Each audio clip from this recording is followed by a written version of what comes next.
We are recording. All right. Hi, everybody. I'll be letting people in throughout.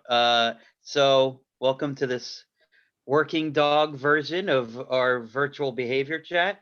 Everybody, it doesn't matter for everybody. We just got the question. Do you want cameras on or off? Your choice. But that leads to another important point, which is please feel free to type into chat.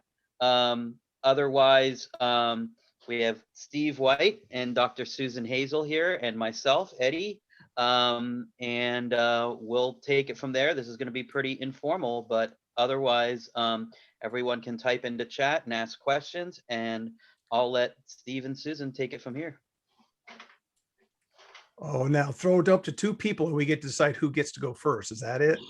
Yep, pretty much. I see how you roll, Fernandez. That's right. That's it. So good morning, everyone. And I'm happy for you to go first, Steve.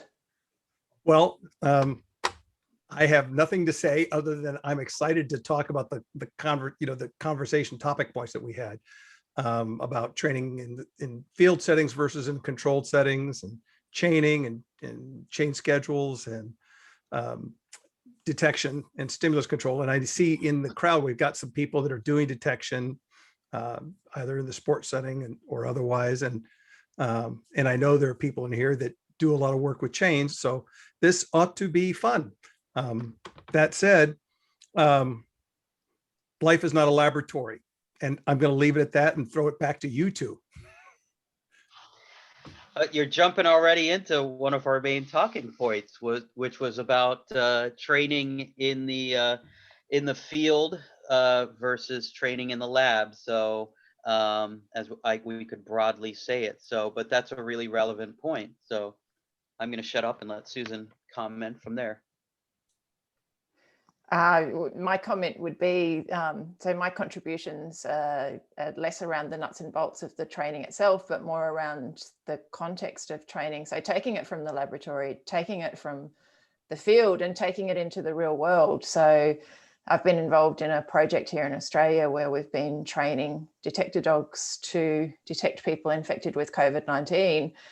And I could actually talk all day about the complexities of getting something like that out into the real world.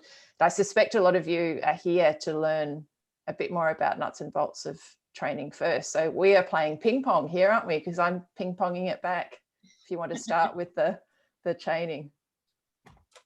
Well, I'd like to stay on this topic, and I'll wade in a little more deeply in that. I'm somebody who started out as a practitioner, and that's pretty much all I've done for my entire adult life.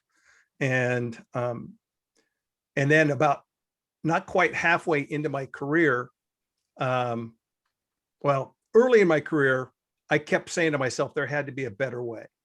I started out as a military working dog handler and search and rescue before that. And both of those systems were force-based training. And after getting, having my dog in my first military dog school mangle my hand, justifiably so, I would say, I came to the realization that there had to be a better way. I just didn't know what it was yet. And I still haven't figured it out all the way through. I know that I'm still working in the direction of finding out everything I can about it, but I owe a lot to the academics that I've brushed up against in my search. And I will shamelessly say that I go teach places just so I can pick the brains of the other people that are there. And I'm talking like people like Al Kordowski and Terry Ryan and Sarah Owings and you, Eduardo. I mean, from my perspective, I've gotten more out of it than I've ever given. And so the only thing I want to bring to this conversation is I'm trying to reconcile one problem I see in the modern dog training community, and which is they will end a discussion by saying the science says. And as soon as they say the science says, and they trot out an article about a study, not the study itself, and probably if they bring out the study, they bring out the conclusion and not the data. And next thing you know, you can't talk about it anymore. And I want to be able to see how can we bring these conversations back and start talking about them some more, because to me, science has informed some of my training decisions. And at the same time, things that some scientists say I should happen don't.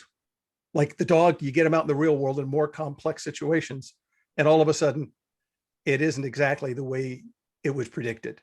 And you have to start sussing out, okay, if the principles are at play, and they truly are, then something about how we're viewing them in this context isn't right, or something about the way the principles were explained isn't right. I can't figure it out, but somehow, some way, I see it happen.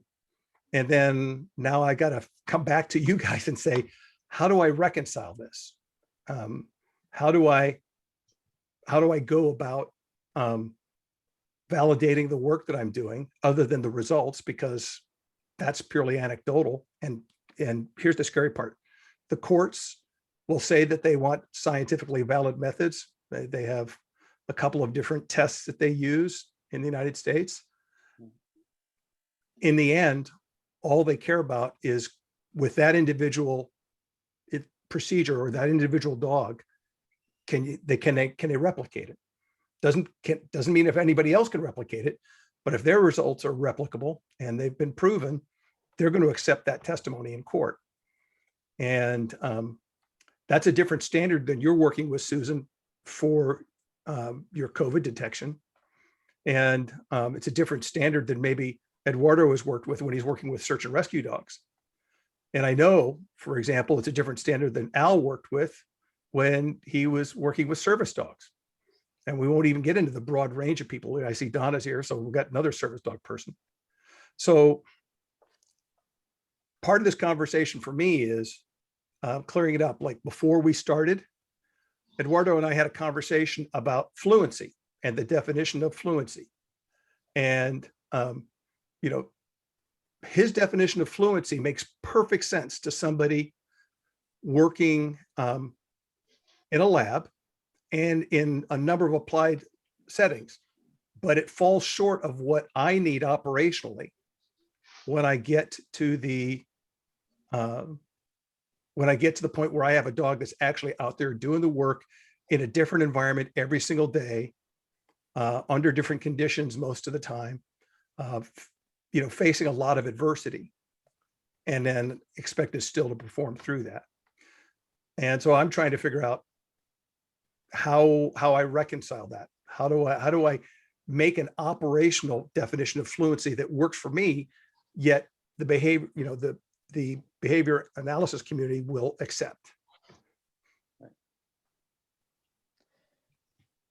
So ball has been punted in your direction for you two. You can take your pick who gets to speak. Do you want me to go first, Eddie? Yeah, please. So I think this is a fascinating conversation, and I'm coming from the academic side of the conversation. So ping-ponging, I think we have a very interesting situation here. And I think that science is absolutely needed, but also knowledge in the field is needed. And there are some areas in which the person that knows your dog the best day to day when you're working with them is you. And sometimes I think science struggles to come up with measures that we can use in the field. So at some level, it's not just science, it's also art. But we do need science where dogs the work that they are doing is coming in front of courts, or it's possibly being used as a diagnostic test. So what we have found in the work that we've been doing with the COVID-19 detector dogs, and I'm not sure if there's anyone in the audience who's been involved in COVID-19 detector dogs elsewhere. If there are, then please do put some questions up. But this method the dogs are highly accurate. So the method we're using was started in France by Professor Grandjean, and very standard training of the dogs so that they're detecting sweat, from people, which should not be infective as long as the sweat samples are taken well. And we are looking at scientific standards of the accuracy of the dogs. So they've been used to smell a lot of different samples, and we have specificity. So how many times when a sample is positive are the dogs saying that it's positive? And in these kinds of scenarios, some dogs will hit 100%. And the sensitivity, which is where they're saying a sample is negative when it's actually negative. And that's not quite as high. And we're not sure the reason sometimes that dogs are thinking a sample is positive when it's not positive. But in doing that and trying to come up with some measures, what we've hit is the human side of things. And this is where you come up against the courts and you come up against people and see their definitions. And we've got to be able to come up with some parameters that they believe in, but are also applicable to the real world. I'm also really glad, Steve, and I was very interested to hear that you came from a background where force was used and recognised that it was not something that you could use both for ethical reasons, but also because it didn't work very well and it puts people at risk of being bitten. So I don't think it's just about, and this conversation might get too broad here, I don't think it's just about that the dogs can work and be accurate and solve some problems in the real world that our most sophisticated machines can't do at the moment, because the dog's nose is absolutely phenomenal. It's also about how we do it ethically. So my background, I'm a veterinarian, but my expertise over the last number of years, I've worked in animal welfare, probably even more than animal behaviour. So it's coming up with those measures that we can use to be able to say, hand on heart, that the welfare of the animals that we're working with is protected at all times, that they enjoy doing it. And one of the difficulties that we have with dogs, so our first domesticated species, we know so much about them. We know the signals that they give when they're not happy. So the lip licking, the yawning, we can all pick those. But when you put that into a laboratory situation where you're trying to track what's happening, it's actually not as easy as that. So you realize that dogs lip lick in all kinds of situations. Heart rate goes up in all kinds of situations. We still don't have a really good measure of how dogs are doing. So we've still got so much more work to do, both in the training of dogs, but also in ensuring their welfare. Yeah, that's something I often say is there is no one good single measure of welfare for any species, including humans. There's absolutely there's no good two measures. It takes multiple measures. Welfare is such a weird, the measurement of welfare as a scientific process is such a weird thing because it takes so many different measures. I was gonna go back to something Steve said real quick and just correct him on one thing, which was to say that I do search and rescue work, which I do not, Steve. So I have presented to people doing SAR work, and I've done a little bit of consulting on some procedural things, but I by no means would say, and that's worth pointing out, as I've pointed out to Susan and Steve many times here throughout, is that this is really outside of my wheelhouse. A lot of working dog issues. So I do want things that I say to be taken with a grain of salt, because I can talk about the principles and the science all day long, but I don't do any work directly with working dogs. So that's worth pointing out. I know Sarah was asking about a definition of fluency and where this issue comes up. So I'll just mention there's two ways that I've seen fluency defined that are a bit different.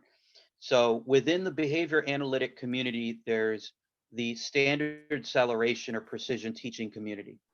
And then there's the way that the term is used within training, which varies itself quite a bit.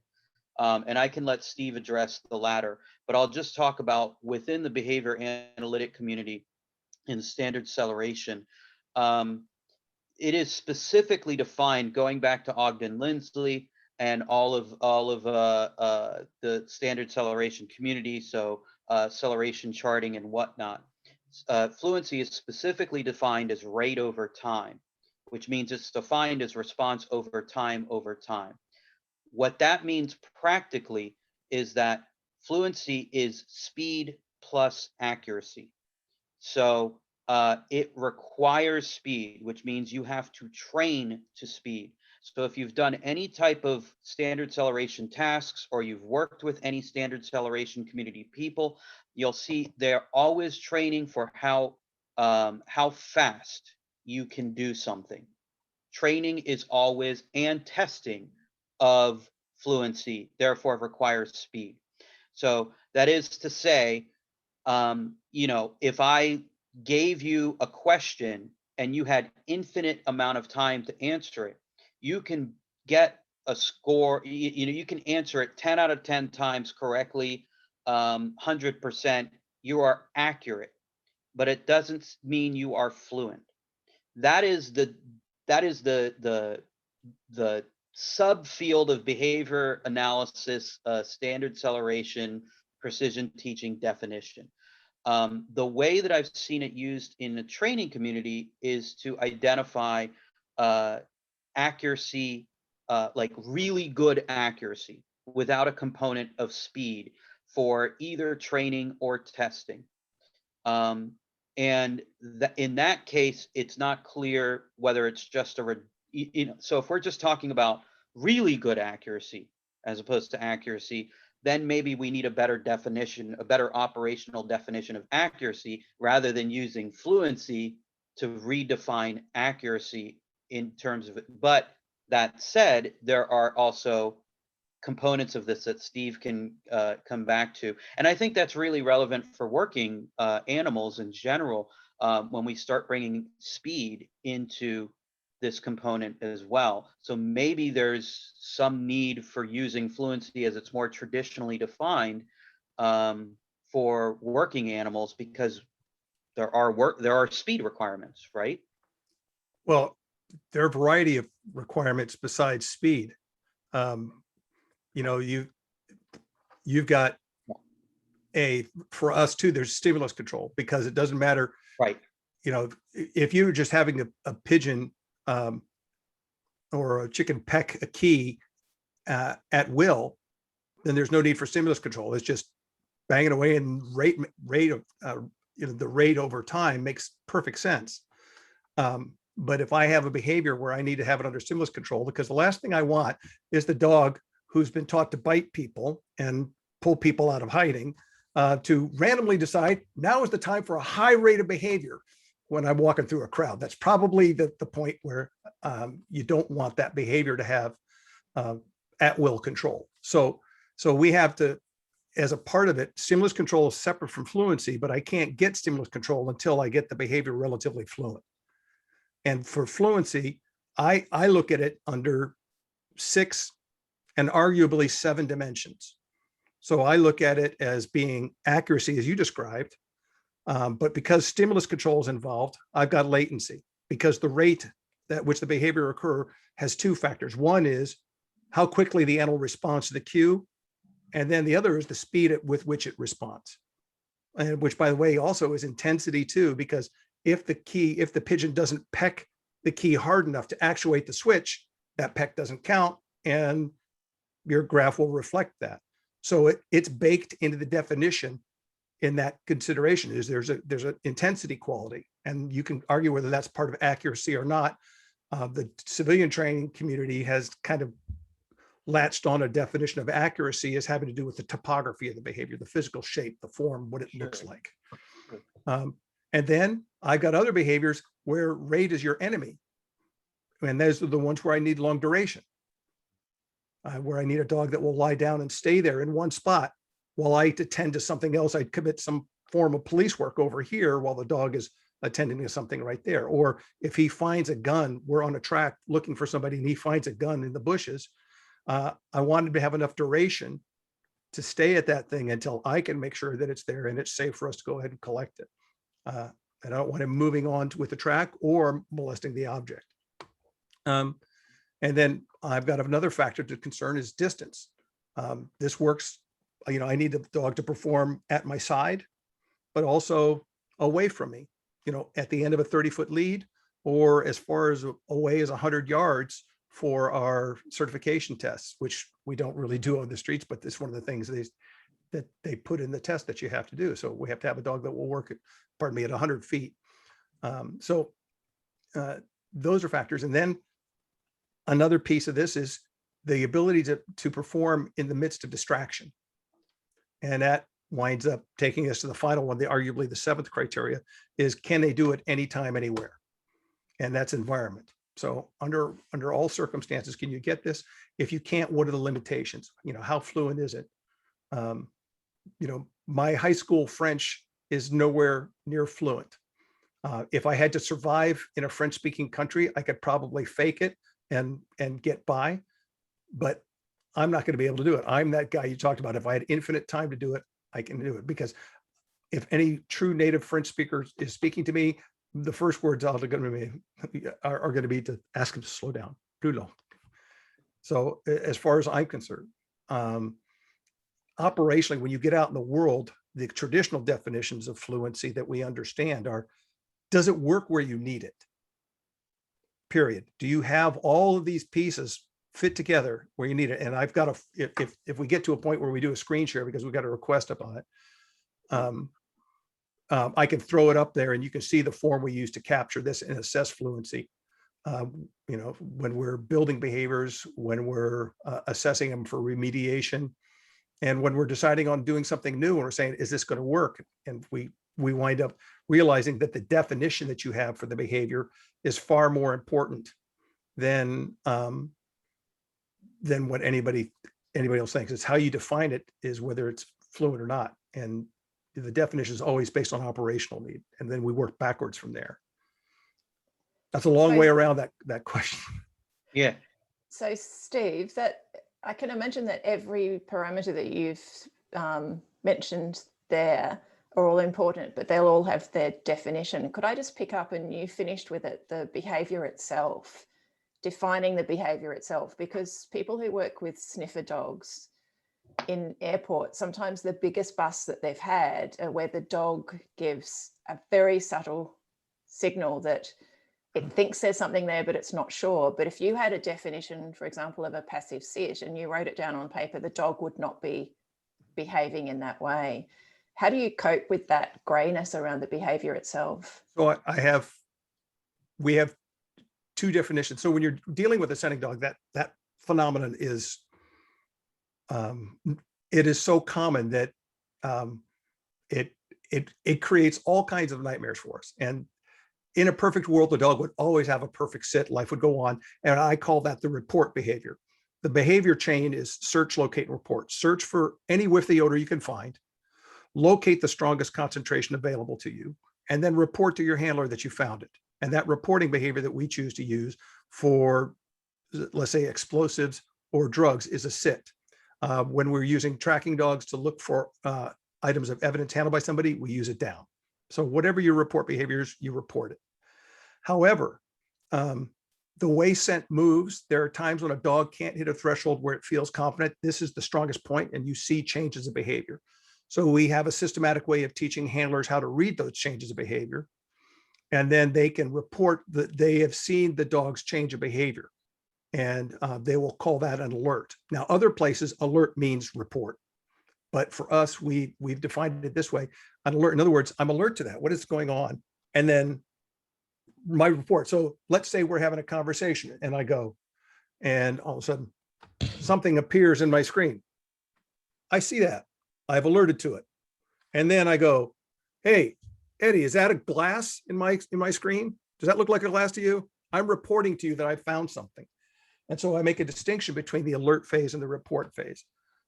Alert is when you, as a handler, observe your dog, take note of it, and change its behavior. And you watch and wait to see if the dog will give you a report. And if not, then your job is to help that dog either figure out what's going on, or you figure out why the dog changed behavior. You have to do some further investigation. If the dog sees all the pieces fall in line and it's under the stimulus control, then it will report to you, where the odor is the stimulus for that report behavior. But usually what happens when they don't give you a full alert is because it's an artifact of your training. You have trained that says on these thresholds you report, and on these thresholds that aren't quite there, you don't get to report. And so the dogs say, okay, that's out of my repertoire. I'm not going to report on those. You mentioned earlier on your COVID detection program that sometimes the dogs will give you a positive report, and then it turns out that they're not. It's a little different with COVID, but I'm working with a cancer detection program where they've had positive reports by the dogs that came back negative from the lab. And then a few months down the line, these people came back positive. And so all of a sudden we realize maybe the dogs are picking up on something other than we thought, or that their threshold for detection is much lower than we thought. They don't need nearly the concentration we thought they needed. It could be any, a variety of variables coming into play. Yes, and with biological samples, so human samples, either COVID-19 or with cancer, they are so complex because it's not probably a single signature that the dogs are smelling. It's probably a combination of different things. And there's always going to be some permutation of that comes up that won't be what we've trained the dogs to. With the COVID dogs, it's been very interesting because we do get some dogs saying it's positive when in fact it's negative. And there doesn't seem to be a clear-cut reason for that. Possibly females around their menstrual cycle might be one reason, but I haven't worked that out. But certainly there've been cases where 8 dogs will say a negative sample is positive, and then going back, sometimes that person has then come back to the hospital, been tested again, and they're positive. Sometimes they don't, but our problem is that often the gold standard that we use in working out how good our dogs are is not 100% either. So the PCR test isn't 100%. So what do we do? So you've noticed the new WHO guidelines about how many cycles you can use. Well, guess what? And the scary part of that is the rate at which there were false positives on the new guidelines. And that means now we've got stuff that really, if you're trying to detect COVID, I'm going to argue that in the end, you'll probably get a better result with a dog than you will if you could PCR swab people and get an instant result right there that day. Over time, you'll find that you'll be able to, if you truly take your failures as information about how to tweak the system, then it will work that way. So a lot of times dog handlers are resistant to that. They don't take failure as information to use to make adjustments. They just, say it should work. He knows better. No, the dog does know better. If the dog knew better, would have done it. I mean, it's that simple. Yeah, that's an interesting point, though, itself, is that I think sometimes there's this treatment of the fact that there is an ideal gold standard that exists in a lot of things, when in fact the gold standard itself may not be all that great. Or may not be as accurate as we, it's not 100%. Let's leave it at that. So I think about this with some of the welfare measures that we use, where there is no gold standard at all. So in looking at things like how much variability occurs in responding as a welfare measure, either we're talking about how much an animal spends time using some area, or spends or just how many behaviors an animal shows, and we want to use variability in some way. There's no gold standard to that. And then when you're trying to test for new things, like I read a paper recently that came out of Cincinnati Zoo, Terry Roth's a detection dog paper, where they were trying to use a dog to detect pregnancies in polar bears. And they just published this in JZAR. Susan, Susan and Steve, I'll get this to you, and I can get this to anybody that's interested as well.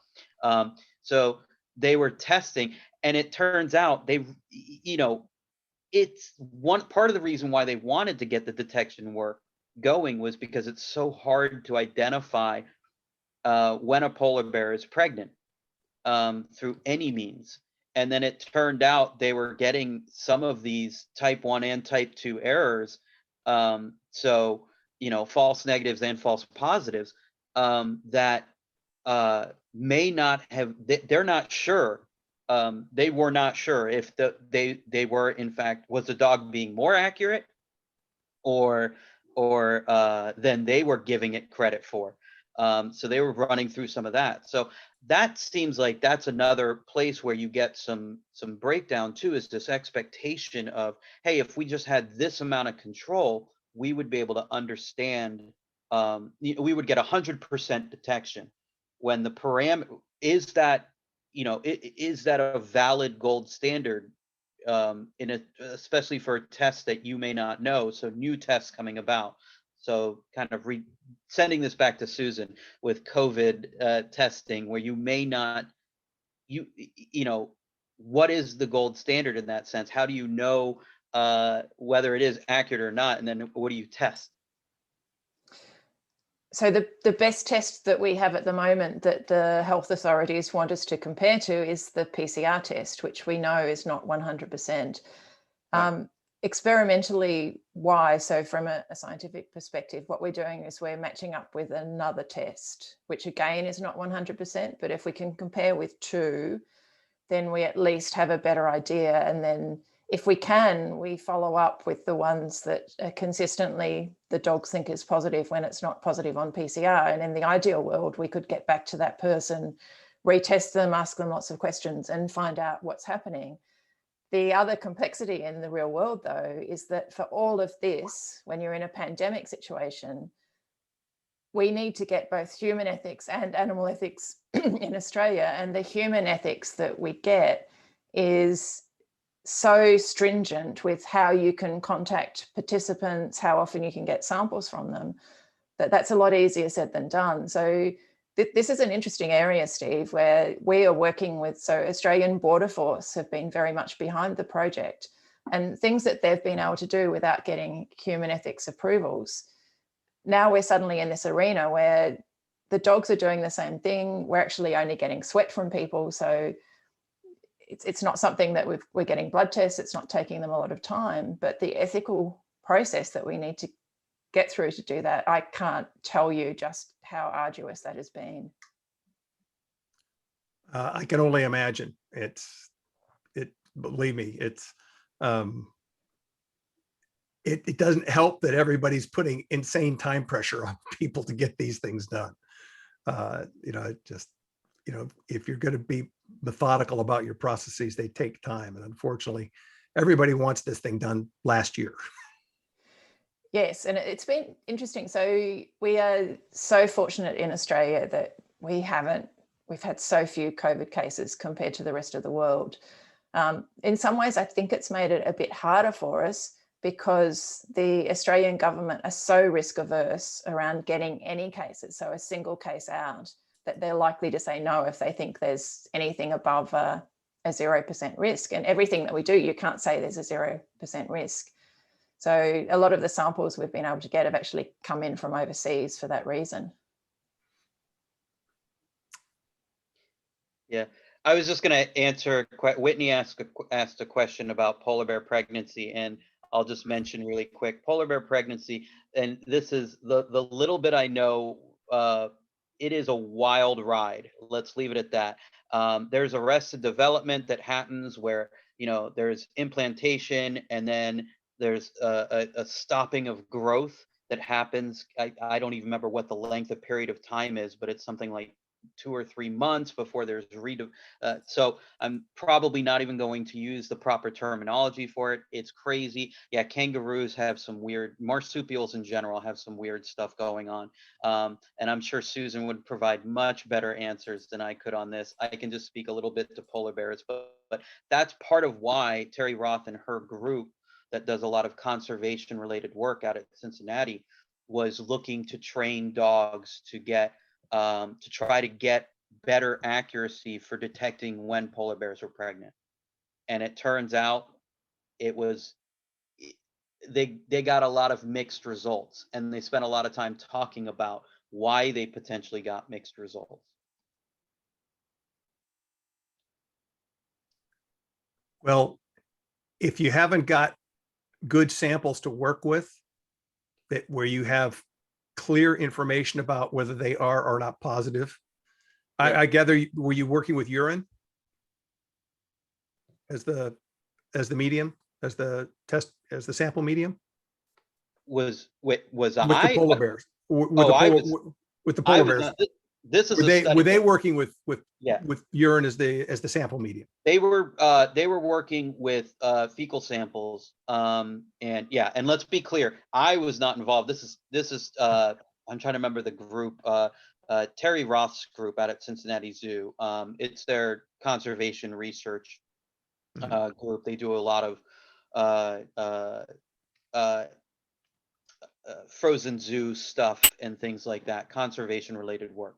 But yeah, they were working with fecal samples. And then it was unclear, trying to detect, if I remember correctly, yeah. So I think they were exclusively dealing with fecal samples. And yeah, it was just kind of, the discussion was a bit of a wild ride. I imagine it would be. Yeah. But that in and of itself, I mean, that's so much, that's part of why I was in a roundabout way trying to get to this issue of what are you setting as the gold standard? Because even though you might be able to set a gold standard in the lab, then what does that look like in the field, especially if you don't know what this, is your sample how accurate can you be with your sample itself being a true sample, a true positive or negative sample. And that's part of what they were dealing with the polar bear pregnancy detection work.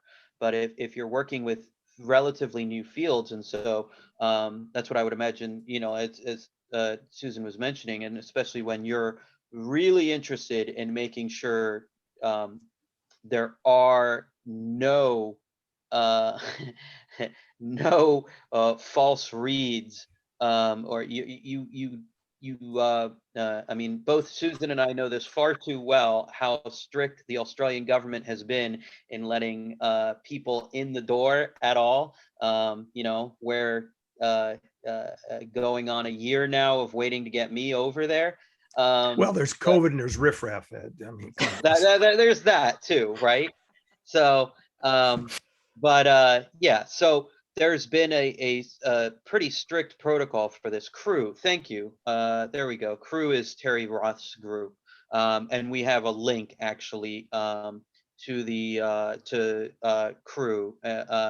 I will, on the video, I'll provide, it's actually open access, so I can just provide a link to the article in pregnancy detection with I think they only used one dog for all of the pregnancy detection work. There might have been more than one dog. But yeah, so if your insistence is to not get any false reads in that sense, that's already a limitation in a difference between what you're determining in more controlled, what we're calling laboratory settings, and then what you have in the field. If you're just unwilling to allow any of this to happen, Well, there are no perfect systems. Right. Human is, I mean, look, I'm only human, my dog ain't even that. So, you do your best to do it, but you also have to decide what kind of errors are you willing to accept. If I'll make a distinction between bomb dogs and explosive dogs and drug dogs. You'll accept false positive with one way more than you'll accept a false, a miss, and Right. vice versa. With a drug dog, you get in more trouble with a false positive, because you're violating somebody's rights. It costs a whole lot of litigation and all that good stuff. And so the training unintentionally biases them towards, actually letting some small stuff go, but actually picking up things accurately and not giving you a false positive. Whereas on the bomb dog side, if you're going to have a mistake, the last thing you want is a miss. You want to make sure, because bomb dogs' job, really, most bomb dogs go an entire career and never find a real explosive device. Their job is to give people peace of mind before entering a space. And so for them, making sure there's nothing there is truly good. So you don't want to miss, and you'll tolerate a false positive a bit more, because that just means somebody else has to come in and clear that space a little more precisely, a little more clearly, and make sure that it is safe for people to enter. And that's about it. There are contexts in which you don't want it. Nobody wants, ideally, everybody wants the dog to be right about everything all the time. Right. But one of the artifacts of training is where your error bias, whether it's a type 1 or a type 2 error. So Yeah. So- Oh, go ahead, Susan. Now I've lost my train of thought, Eddie. Oh, I know what I was going to ask. So Steve, given the different contexts, how do you find training dogs? So if you're going out to find pest animals or weeds, or if you're going out to find explosives, the dogs on the whole are not going to find anything in the field. How do you find training in an area where the dog will hardly ever find something? it's the worst. It's so I have in our agency, we've got a couple of explosive dog handlers that were patrol dog handlers before. And when they went over to the explosive sites, they didn't realize how hard the job was going to be. You try to warn them, and they don't realize how hard it is to stay ahead of the dog, because and when I say stay ahead of the dog, is the dog understands the antecedents that tell it the difference between training and reality way more quickly than you think they will. And it doesn't take long before the dog figures out, training thing always pays. I'll knock myself out on that one. I'll search forever. I will bust my tail just to go ahead and get my ball. And then you get out in the real world where they don't get reinforced by the work itself. And then all of a sudden, now you've got to get really creative. And almost everything you do creates an antecedent situation that the dog can detect. Because first thing that happens, everybody says, well, what we'll do is, we'll just put an aid in on a search where we're searching, and then the dog it'll be in the middle of a real world search and they'll get this find. Well, you can't do that until another dog has cleared that space. And all it takes is a couple of repetitions of that. And the dog says, oh, another dog's been here before me? Got it. This is going to pay. And they'll go ahead and work it as if it's a training exercise, because it is buried in a real one, but there it is. And so you get to the point where you literally will clear a space and lock it up for a couple of days without anybody in there, and then let the dogs come in and search it with the odor, where that space hasn't been contaminated because it's been secured. Nobody's been allowed to be in there. It's clear. You got it. I mean, you have to go to really extensive lengths to give the dog that real world experience. And then even then, it's still a simulation, because you can't replicate the emotional component of the participants. And this is one of the things that gets patrol dogs in trouble, is you can't replicate the emotional component. And that's a different set of antecedents that means the opposite than it does for a bomb dog. If anything, a bomb dog, the emotional components are tied to a real search versus a training search, tell the dog, this isn't so much fun. Whereas when it comes to a drug dog or a patrol dog, they don't get applied until there's probable cause to go do something. The odds are they're going to get some success. And so much higher than it is for a bomb dog. So for them, those antecedents mean, woohoo, let's go. Once they understand what it's about, they really, really love it. If they don't get success early in their career, then they run into the same situation a bomb dog does. So it's really critical for us to get dogs real world success earlier in their career, so they understand those antecedents are good things and you want to harness them. But if you've got a bomb dog, you will spend that dog's entire career trying to work around this one limitation that runs into it. And that's the easiest way to say, I haven't got an answer for you, Susan. I can only tell you that we keep trying strategies. We just keep mixing up the strategies, trying to limit the dog's ability to make associations with those antecedents, with those environmental arrangements that say, oh, this is training, and get rid of them as best we can. And it's not easy. This is the most mentally demanding task in all of law enforcement. I don't care. Anybody can tell me about SWAT. That's really cool. You can be a gee whiz crime scene or accident investigator and know how to do all the physics and stuff like that. Nothing requires the mental presence of being a dog handler, because it's the only tool in the police inventory that modifies itself in the environment. Everything else, you set it down on the table, nobody touches it, it's exactly the same condition. Leave a dog at its own devices for 30 seconds. Oh, believe me, they will figure out a way to get into mischief. So. Yeah, That was Steve, fascinating. there was a question just relevant. Sorry, I'll throw this in real quick here. But Whitney already answered it in the chat. It's worth talking about though as well. Just in terms of type 1 or type 2 errors, so false positives and false negatives. We have weird sciencey ways of talking about it.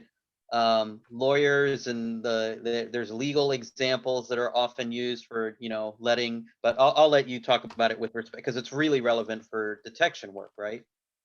And I'm sure Susan has plenty of stuff to throw in here as well with respect to type 1 and type 2 errors. That is helps bridge some of the gap.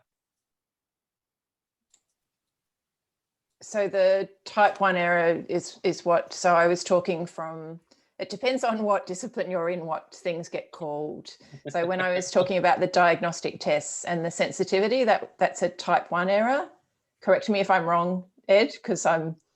I will tell you that my brain flips it so many times depending on who I'm talking to, that like when I'm talking to my brother who's a lawyer, and then I'm talking to scientists and I'm talking about, because I just, type 1 is false positive, type 2 is false negative. And then when I start talking about it in terms of the null hypothesis, that's when my brain starts going, hang on.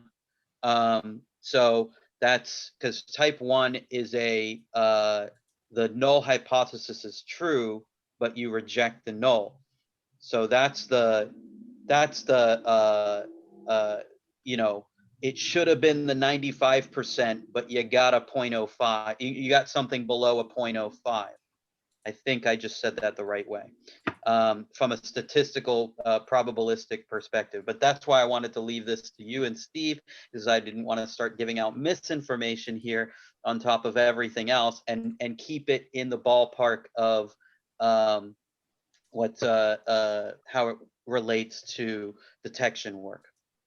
So I think that I can bounce that by saying, absolutely, we don't want to label behaviors. We want to say what a behavior looks like. And this gets easier if I just say what it is, and then you can put the labels on afterwards. So when we talk about how sensitive a test is, we talk about that it is a positive test, it's PCR positive, and the dog also says it's positive. When we talk about specificity in a diagnostic test, it's that if the PCR test is negative, the dog also says it's negative, and the dog makes a mistake in that case if the dog says it's positive instead. So I'd encourage everyone, because you can see that Eddie and I, when we start defining things and talking about them scientifically, and your face is up on a Zoom screen and your working memory is not that high, that you can easily make mistakes. So the best bet is to just say what it is, what you mean. Right. So yeah, that should be the type 1 is you reject the null hypothesis, which is that you get a statistically significant effect, but there shouldn't, but there wasn't. That basically there was no difference, but you see a difference. And then type 2 is going to be the opposite. And that's relevant in the sense of, so if we're talking about type 1 error for detection work, that should mean that the dog is seeing something when there is nothing there. So type 2 is the dog misses it when there was something there, right? So when you talk about it with respect to the legal system, again, now I'm flipping again, and my brain's trying to do this in real time the right way. So the type 1 error should be that you convict did I say that the right way? You convict the innocent man you find him to be, I believe I said that the right way, right?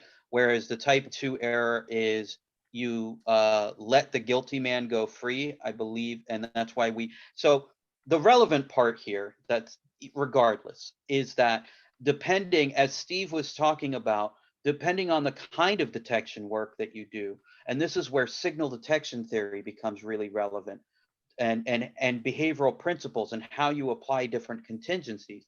So depending on what type of error is acceptable, in some cases, you can't ever, so bomb dogs, or as Susan was talking about with the COVID detection, there is a 0% acceptability policy, right? You cannot miss a bomb. So you are willing to get a ton, or you will err on the side of getting a ton of false positives, as long as you don't get as long as you don't get type 2 errors. Type 2 errors are unacceptable. It means you missed a bomb goes off somewhere, right? And Steve,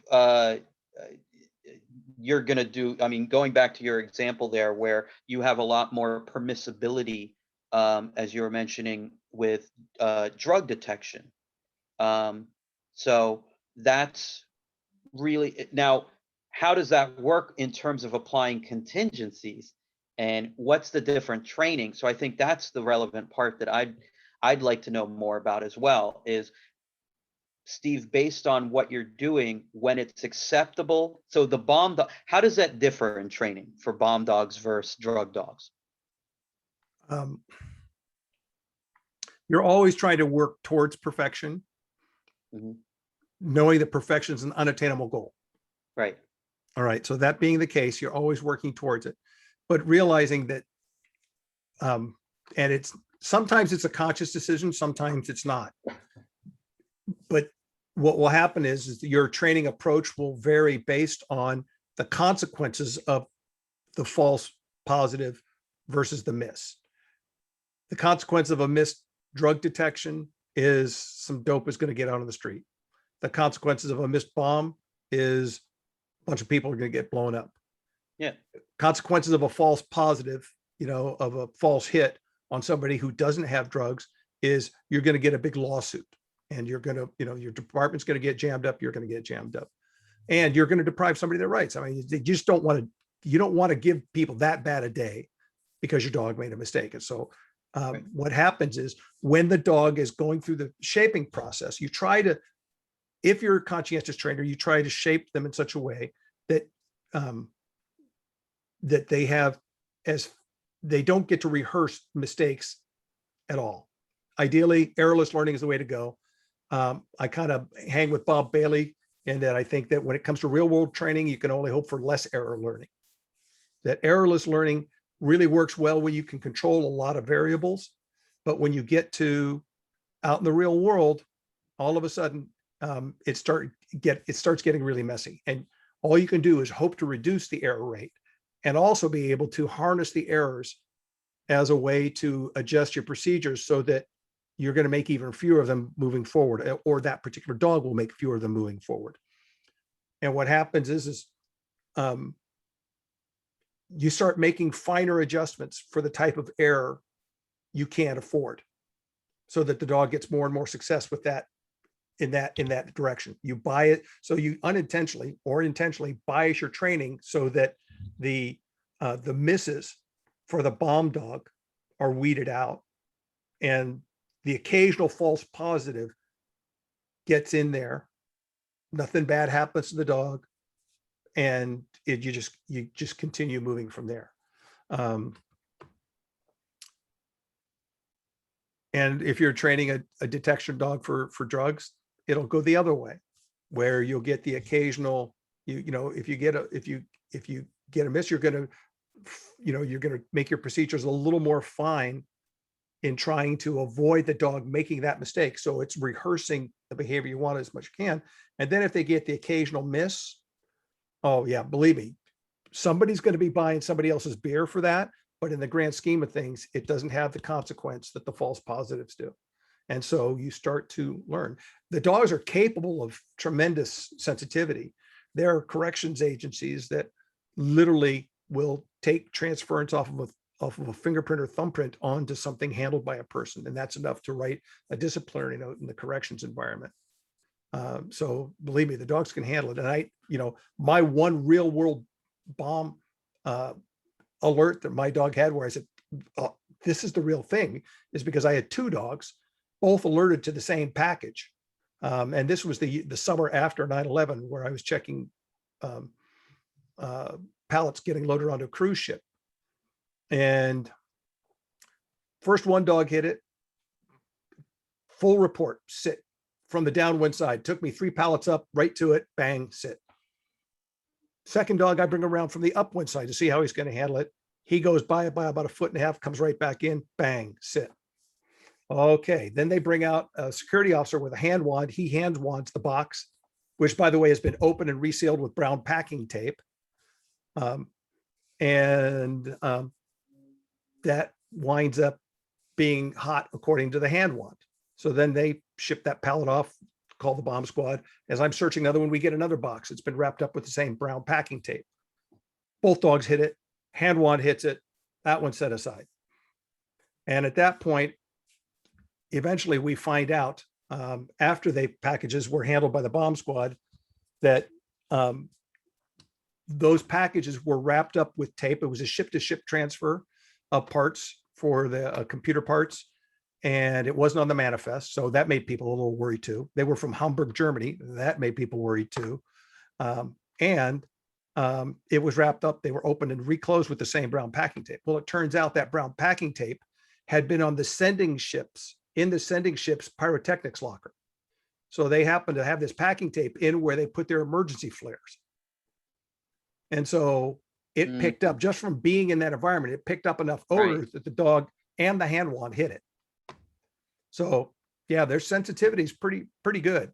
There were no explosives there, but there was plenty of explosive odor. Yeah.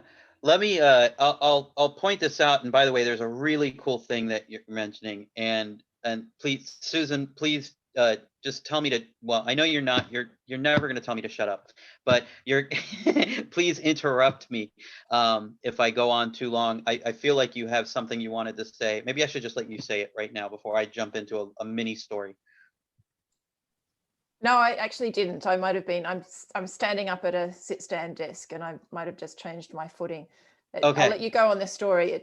There are some interesting questions coming up in the chat as well. Okay, perfect. Yeah, let's redirect to that. I was just going to mention that there's an interesting, so when we're talking about type 2 errors and we're talking about, so bomb dogs is the example, and Steve talking about that, where it's unacceptable to miss some things, right? So those false negatives, so you can't miss something that is in fact there. You can't miss the bomb. You can't have those type 2 errors. In science, we generally err the other way. So that's a good example of two, both on the different sides. In science, we err towards type 1 errors are generally considered unacceptable. You cannot find us. So if we're talking about using statistics in this inferential statistics, you cannot find a statistically significant difference. And then end up when it's not there. So we set up, the end result of that is we set very generally high p-values for any inferential stat. Granted, I should keep in mind that I do a lot of non-inferential stats research as well within subject methodology, so this is an interesting example in and of itself. But how that ends up working in terms of application is really interesting as well. And this is where, going back to this original point of science versus, so doing the controlled setting and the field setting kind of stuff and how that training occurs, I think, and the importance of data in both settings, I think there's some, Steve, some really cool studies or mini studies that could even be done, especially from a practical standpoint of how do we set up some contingencies so that type 2 errors are at least going to be the or very unlikely to occur, while increasing type 1 errors, even though I know, as you said, you're always trying to get that unobtainable 100% accuracy. But the fact is, as you move towards one being unacceptable, you increase the other necessarily at some level. So is there a way that that could be tested? And I think there's some cool stuff that we will talk about afterwards, I'm sure, that could be done. So all right, so in terms of questions, I know there were some questions. Susan, did you have something that you were looking at specifically? There was a good question here with regards to working dogs maintaining fluency under real world distraction. What are some techniques for maintaining behaviors of the canine? I think that's quite an interesting question. I've read it out, so I don't need to answer it. Oh. Oh. This is not my field, so Steve, Somebody get the number of that bus that just hit me.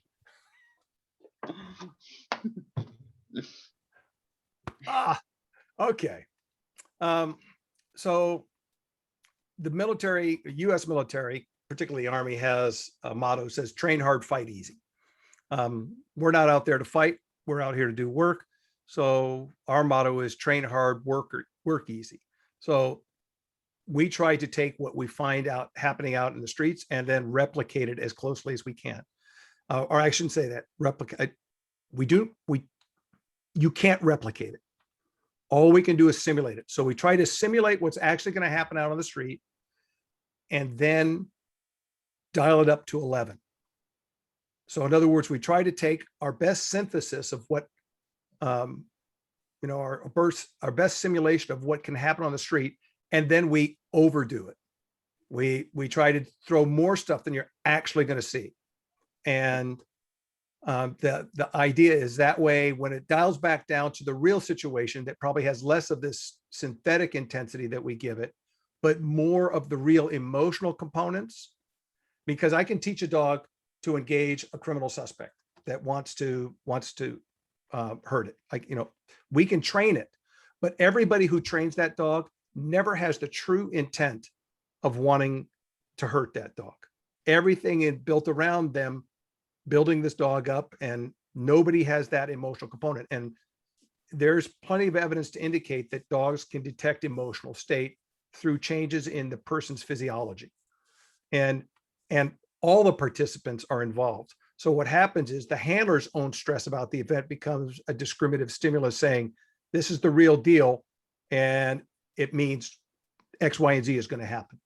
Now, some dogs find out that X, Y, and Z is a really cool thing and they really love it.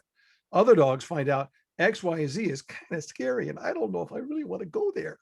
And so we're just going to go ahead and pretend we're going to track this way. And you'll see dogs that will go into avoidance. And, ideally you weed those out in the training process, but sometimes you don't find out until they get into the real world that all the simulations weren't sufficient to detect when the real world errors are there. But one of the things that we found really helps, and it's an informal technique. I can't say that you're going to find it's going to get endorsed by every agency, but the handlers do it with themselves, between themselves, really well. And that is, they inject emotional stress into the training events. And so a handler will be doing something and then, okay, my dog can do it better than your dog. Oh no, anything your dog could do, mine can do better. There's a little song about this. They actually, but it only means something if you have skin in the game. So loser buys lunch and I'm hungry today. And so even that little bit of stress of having to make sure that, you got enough on your card, you got enough in your wallet to pay for some loudmouth's lunch because his dog beat yours, puts a little stress on you. And I got that technique from a book on surviving gunfights by a fellow by the name of Massad Ayub. The book is called Stress Fire, where he says, look, get everything down to its simplest components, large muscle groups, because under adrenal stress, the fine muscles, your fine motor skills degrade. Your sensory perception shifts. You get tachypsyche effect, you get tunnel vision, you get auditory exclusion, you get tactile exclusion. Because last thing you want when you're in the middle of a life and death encounter is to be extra sensitive to pain. So the body says, we're going to ignore that for a little while. So you're not going to feel things so much. And you're going to focus on where the threat is, both with your eyes and ears. And so lo and behold, we try to leverage those things. And so sometimes under controlled conditions where we make sure that nobody has we all train very safely so that when we're doing some of these training exercises, everybody's firearms put up in a locked cabinet. And when we go ahead and we will surprise them with something they didn't expect. And next thing you know, they're grappling with somebody while their dog is grappling with somebody else, and they have to figure out how they're going to get themselves out of this.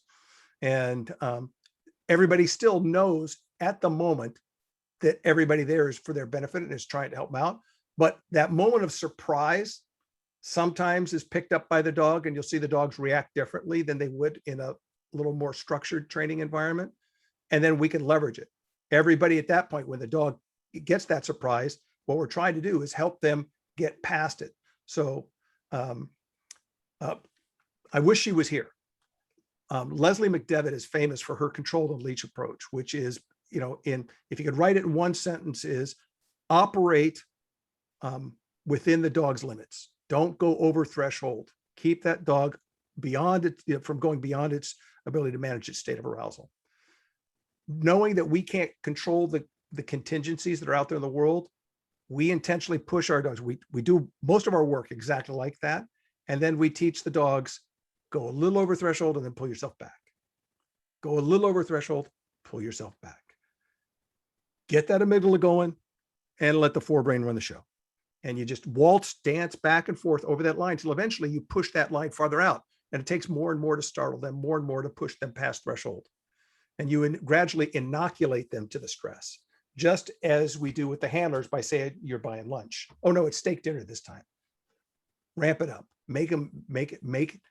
put some skin in the game, and all of a sudden that changes the dynamic. But you're not going to see any police department say that that's part of their formal training policy, because it'll probably violate most labor contracts. But the handlers will do it amongst themselves in an effort to be the best they can. And it has some effect, but again, we're not perfect. I mean, look, dogs make mistakes, and what you've got to do is when you see them, you own up to them, you identify them, you do remedial training, and you say, is there something we need to change for everybody? Is it unique to this team, or is this something that we baked into the cake for everyone that we now have to address? And then you move on from there. So Steve, when you're doing that evaluation, given how subtle the signs that dogs might show are, and given if you've then got a human who's getting up into that threshold and might have tunnel vision and might not notice as much, do you video those scenarios and go back and look, or do you rely on the people who are there? Oh, how I wish we could video more than we do.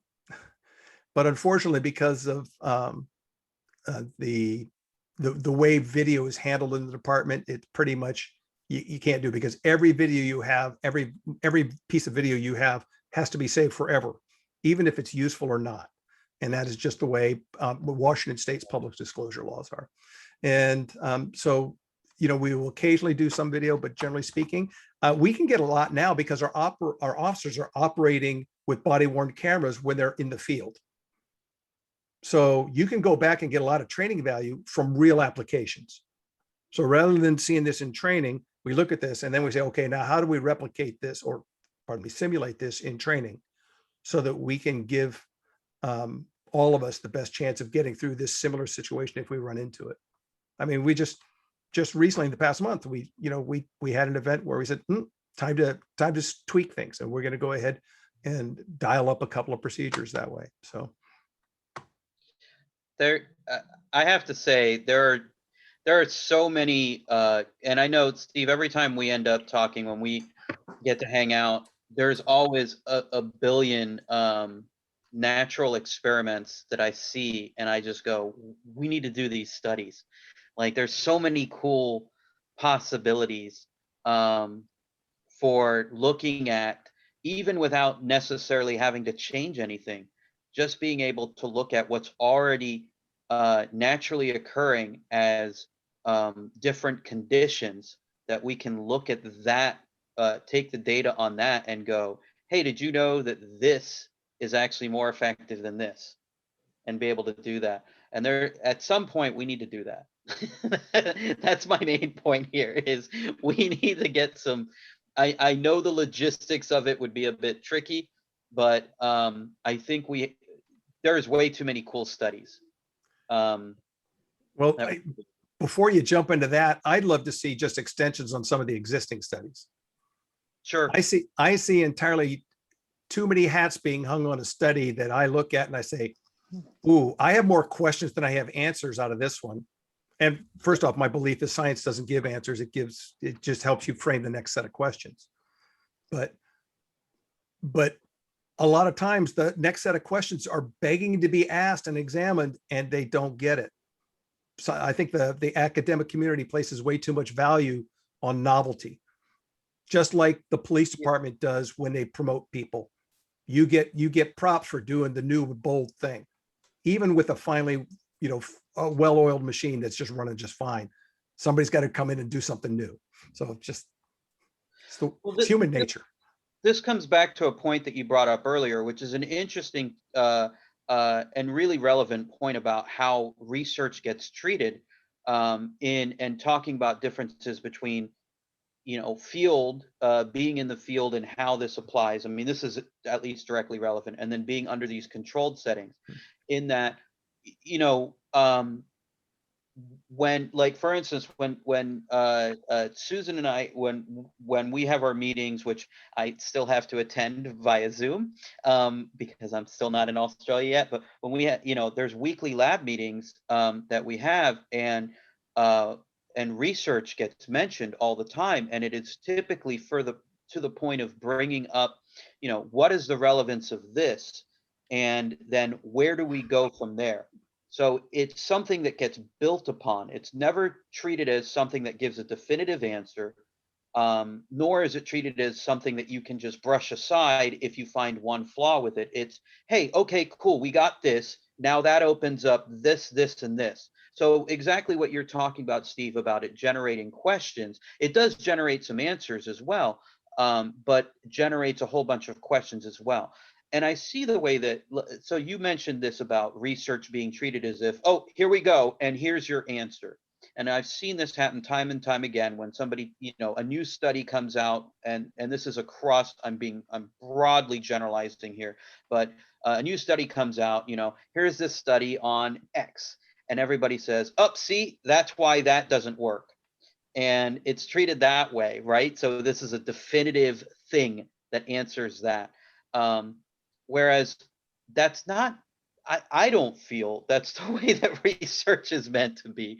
I don't think most research scientists treat it that way, that we are providing some definitive answer, and that it doesn't, that it should open up more questions as well. So that's certainly relevant here, and it's worth tackling that problem to some extent, through doing more. There needs to be more bridging between practitioners and scientists, where we have more of this research occurring between the two. I think that's my answer of how we bridge some of that and how we resolve that problem.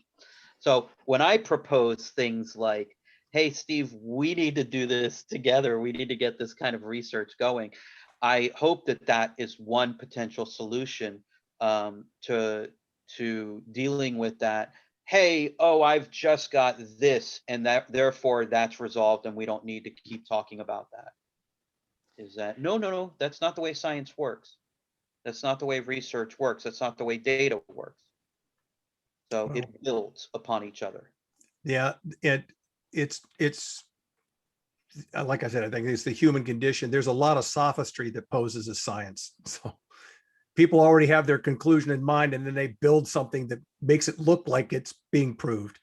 And when you get real science out there, you let the data lead you where it's going, just like real police work should. Cops get in trouble when they focus on somebody as a suspect and they start unwittingly, without intent, ignoring evidence that somebody else might be the one. And there are cases, and we've got a whole innocence project. We've got things like that need to be addressed. We are imperfect beings, and we all, scientists, cops, search and rescue handlers, you name it, all need another set of eyes on us to help us, put our own biases aside and really, really let the evidence lead us to the conclusion of this study and to formulate the questions we're going to examine in the next one. Which I agree with everything you've said about we as academics need to work more with people who are out in the field. We need to remember as well that people like to think that science is black and white, and it's not. Often the answers we get to questions are a whole lot of shades of grey. So we need to work with the media sometimes who want black and white messages. And as a scientist, if you try and give them the grey, then they're not interested. They want something which is definitive. I think we also need to remember in some areas, there are value-based decisions that go on top of the numbers. So as an example with animal welfare, so David Fraser from Canada, who wrote a wonderful paper, Understanding Animal Welfare, that I use for teaching my first year students. If I say to 3 people, what does animal welfare mean to you? To some people, to a farmer, animal welfare means that an animal is healthy and it's functioning. So in a production system, you don't have disease, they're all putting on weight, they're all doing okay from a population-wise. Another group of people might say, no, that's not enough. They also need to have positive affective state so that they're having positive emotions, they can display behaviors that they want. It's not good enough so you can put chickens in a cage and they're not sick, but they can't dust bathe, they can't do other things. So just basic health and functioning is not enough. And then a third group of people will say, no, it needs to be natural state. So this always gets complicated with dogs that we've domesticated, because what is their natural state? And some people say that dogs shouldn't be working dogs, humans shouldn't be using them in these purposes. But you can also define dogs as working closely with people, and they want to be with people, they actually want to work with people. So they're not mutually exclusive, they overlap. But in that case, so if we did start to look at animal welfare as well as working dogs, how good they are at working, then that opens up a whole lot of other grey questions. I think it's very tricky to be a scientist of something that you have a hard time giving a definitive definition of what it is. And that is very much every definition, and David, I think his stuff, I got to go up to UBC a few years ago and present to one of his classes, one of his animal behavior classes, which was wonderful. And he does some amazing, they do amazing work out there. And Sasha is up there now doing work. I will never pronounce her last name correctly, but I'm not even going to try. Clive Wynn's former student, Sasha, who does a lot of dog work, works with the SPCA and is up at UBC now. He's a lovely, lovely man as well. Yeah. Anyone hasn't heard him, then do listen to him. Yeah. Broom and Hill, again, I'm constantly looking for the holy grail of definitions of animal welfare, trying to refine my own, and that's the best answer I have, is that there is no great answer. And this is particularly, I mean, this is a sensitive topic, I think, with working dogs too, as you mentioned. What is and the ethics that Steve alluded to at the beginning too, about there's an interesting point I've always said about working dogs, since my limited experiences with working dogs. I'm always impressed by how much people using working dogs are really interested in the science. I think almost more than any other subfield of animal training that I've seen, people working with working dogs, search and rescue, detection work, they are really, really interested in the science. And then at the same time, I'm always a little intimidated by the amount of people, again, from my limited experience, that are that like to rely on aversive methods for controlling their working animal. And I think that plays into some of the ethics and concern of welfare. So Steve had mentioned this from the beginning about some of his early experiences. And I don't know, Steve, if that's something you wanted to talk about as well, even though that's a bit off of our talking points, is just talking about the some of the typical or what is typical, what's less typical. I have a pretty limited experience, but I know it certainly has been of concern for me, is seeing some of that there seems to be this idea that to get the precision, the control that you need, it requires, choke chains, pinch collars, etc. So I think that's a relevant topic for working dogs. Well, probably I've gotten used to the fact that I'm a polarizing individual when it comes to this topic. There are people in the working dog community that despise me. You either love me or you hate me. There's not much middle ground because it's. I'm a firm believer that I prefer to teach with positive reinforcement. Absolutely. And at the same time, I have yet to have figured out how, once a dog understands the contingencies, once they've had some real world struggles with real suspects who are really trying to hurt them, and the dog finds out that the best defense is a good offense, how not to put some emergency brakes on there so that you can stop them from violating somebody's rights, even in that context. So we don't train with aversives. That, I do everything in my power not to, but we do install emergency brakes, and it can come in the various tools. I think, and I'm still asking, anybody can give me, if you can train a dog to firmly with, full intent, this person cannot get away, grab an unprotected person, not someone that's wearing a sleeve, not wearing a suit, the dog's not wearing a muzzle, and hold on. And when that person then tries everything in their power to get the dog off and will literally try to kill them. If you can give me a training procedure to get there that's ethical for both the dog and the people involved. There are some countries that did it with unprotected people, but that was it was horrific, and that it can't be done ethically. So I'm trying to find a method that doesn't do it, because I found that over time, especially maybe not the first or second or third time a dog comes in contact with a suspect, but maybe about the third or fourth or fifth time in their career, all of a sudden, that dog realizes, I don't trust this guy enough to let go of him because he'll hurt me if I do. And you have to really teach the dog, no, please. And it's not that you're forcing them off, but that sensory exclusion we talked about before applies to dogs just as much as it does to people. They all of a sudden become inured to discomfort. They have auditory exclusion. They don't hear as well. They lock in on that person to the exclusion of what's around them. So they don't see your visual cues. They don't hear your verbal cues. And so you have to have a way to reach out and tap them and say, hey, I'm talking to you. Come here.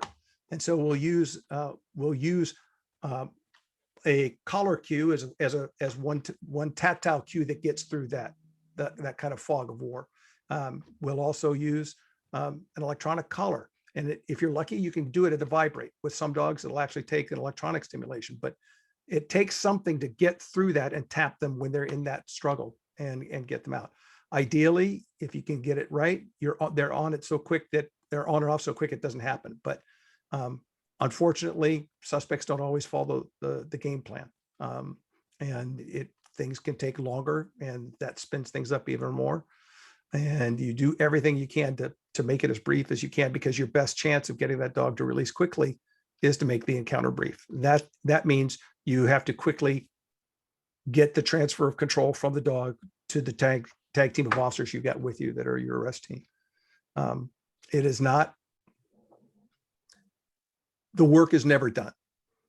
You're done training your dog when one of you assumes room temperature, period.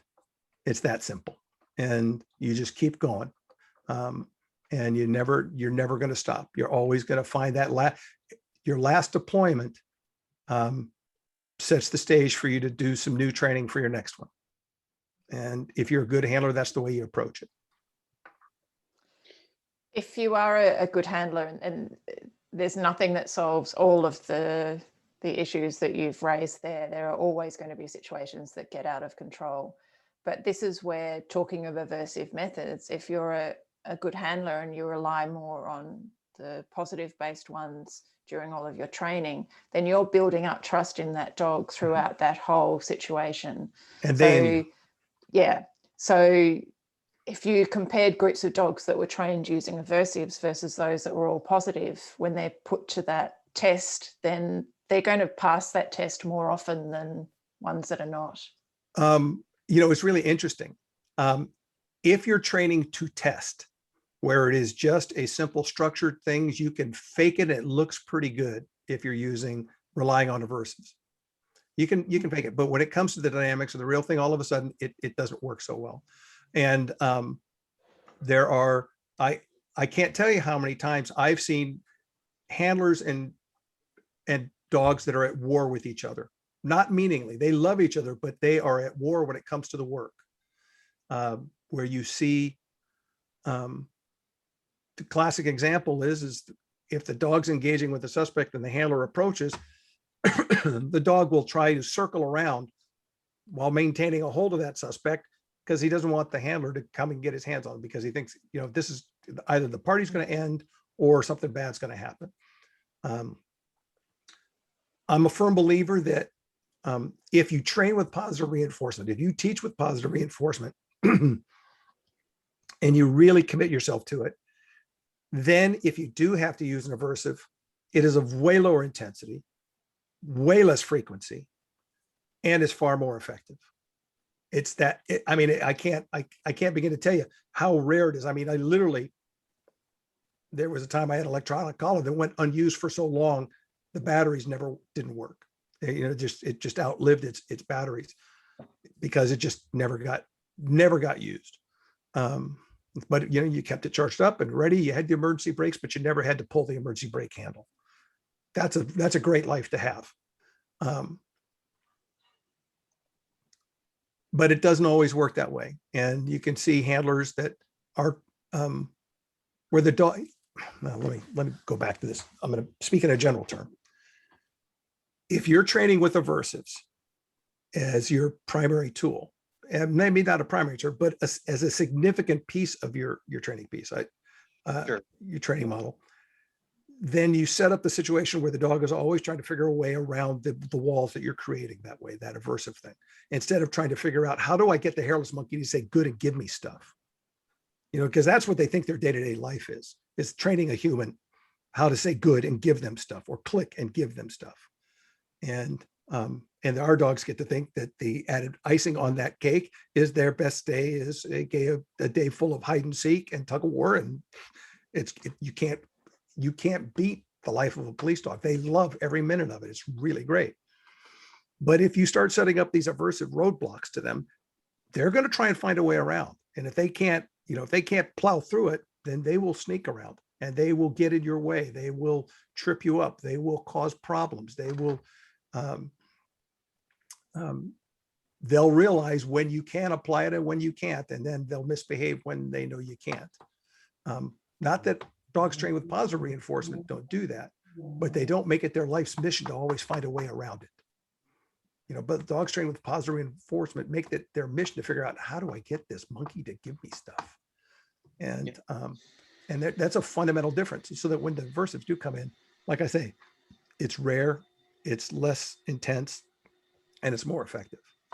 And then you get out of it and you're done. And by the way, you have to learn to do it with absolutely no emotion. If you're going to apply an aversive, punishment is a dish best served cold.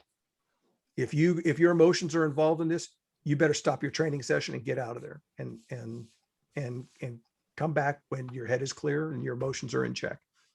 So talking about emotions, there's a question up, Steve, that I'm not sure how you might like to answer it, but are the neurotransmitters that mediate the sensory changes known? Is that a... I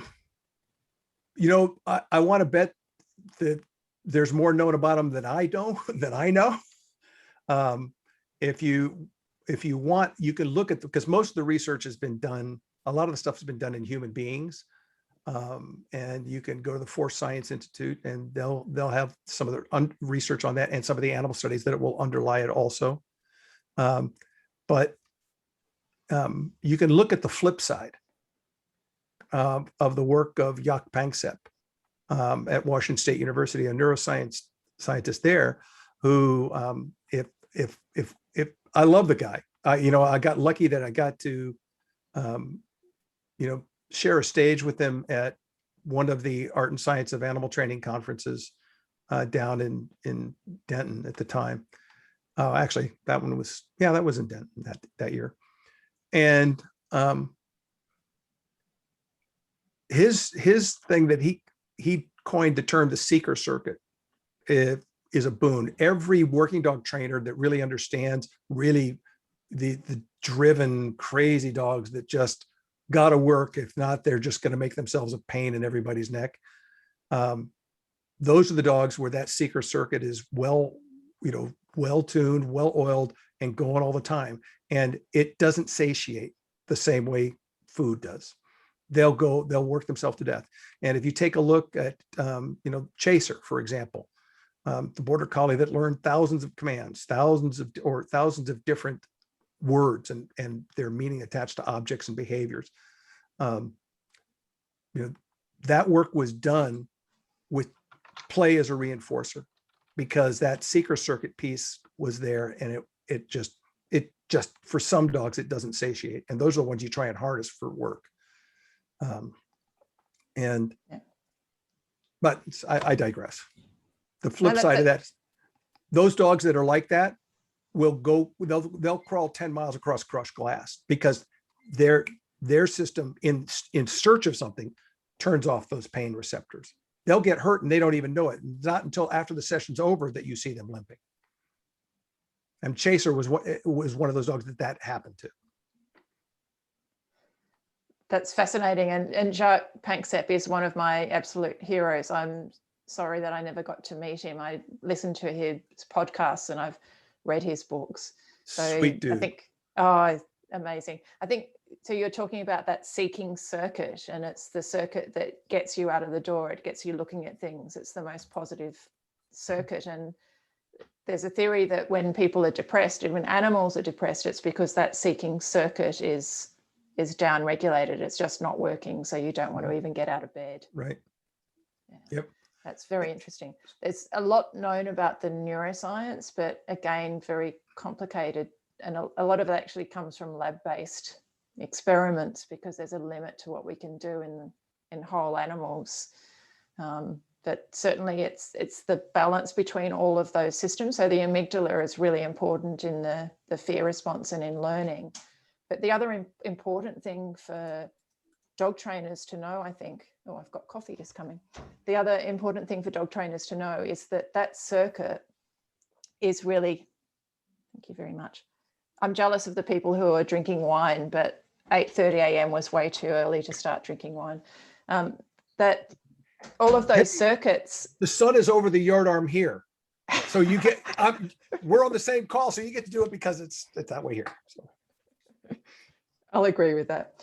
Those circuits are really regulated by prenatal life. So even how the mother is treated while she's pregnant with puppies, and then that early life is absolutely critical. So as an example, and I think Jaak Panksepp was involved in some of the work around the early life of rats, where they show that rat mums that are really good mums that lick their pups a lot, that actually completely resets some of those circuits so that they're better able to withstand stress later on. So I've had a PhD student, and we looked at that a little bit in some litters of puppies, and we found actually that bitches did vary a lot in how much they licked their pups and how much maternal behavior they showed. But even within the same litter, there were some that got more or less. So when you then take them as working dogs later on, and some of your dogs, Steve, that you say they come out pretty early because they can't withstand that. Some of it may be genetic, but some of it may be genetic plus environmental. Well, there's a learned piece to it too that ties into this, because when rats play together, one of the things that I loved about Jacques' presentation was that he could get the ultra audible, the things that we couldn't hear, the ultra audible sounds that they made that were laughing. For all intents and purposes, they would make the same sounds when you tickle them, and then when they're playing with each other, you could see it. And one of the part of his studies that he found is that small rats and large rats would wrestle together. They would engage in play. And he found that I'm not sure whether it was Jacques that did it or he cited somebody else that did it, but the reference was that the big rat could win every time. It could flip over the little rat every time and win.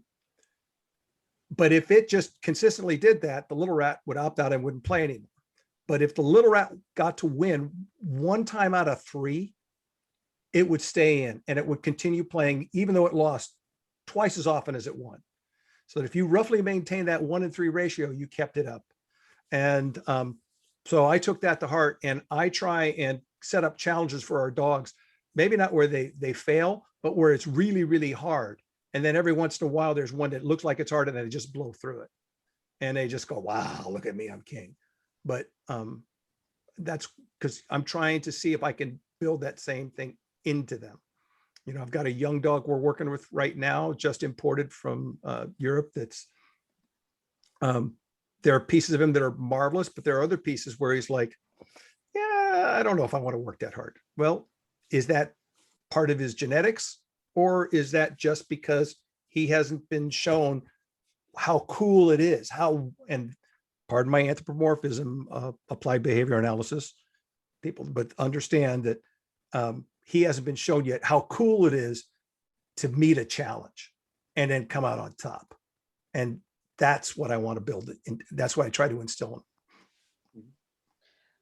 It's worth noting that Pence did some really cool stuff, and effective neuroscience, the work there and the really important components of using neuroscience to understand emotional states is really relevant. And there's a disconnect between the work that was done and the way that trainers often talk about Panksepp and his work, and effective neuroscience in general. That the work that's done to understand underlying emotional states and their connection to to neuroscience, neurochemistry is really cool.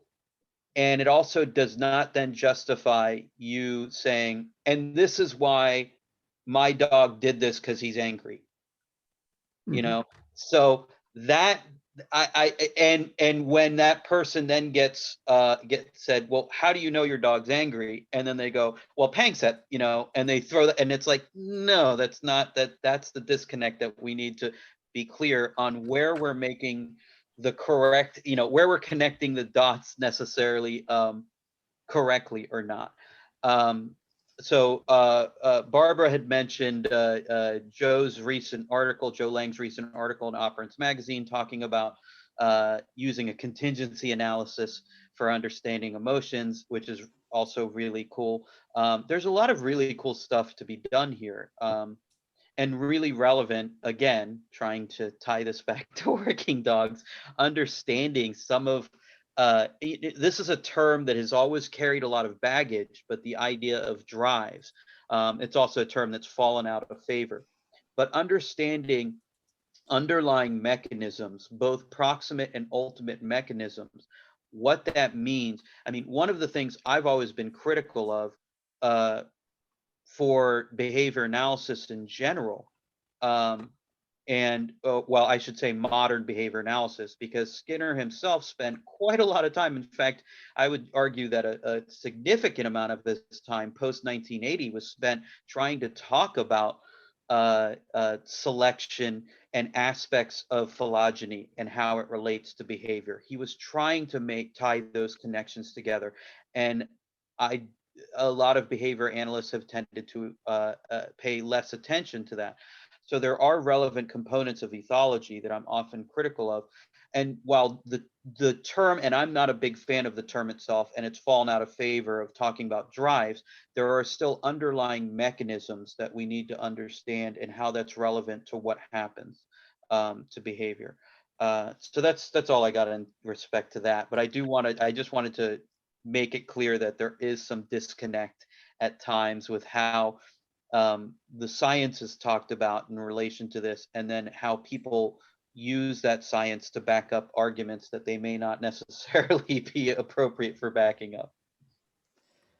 Thinking of the basic emotions and also the drive for animals to experience them. So rage, anger is one example of that you used earlier. And there are circuits in the brain involved in rage and anger that if you allow the animals to turn those circuits on, there are some circuits where the animals will choose to always turn them on.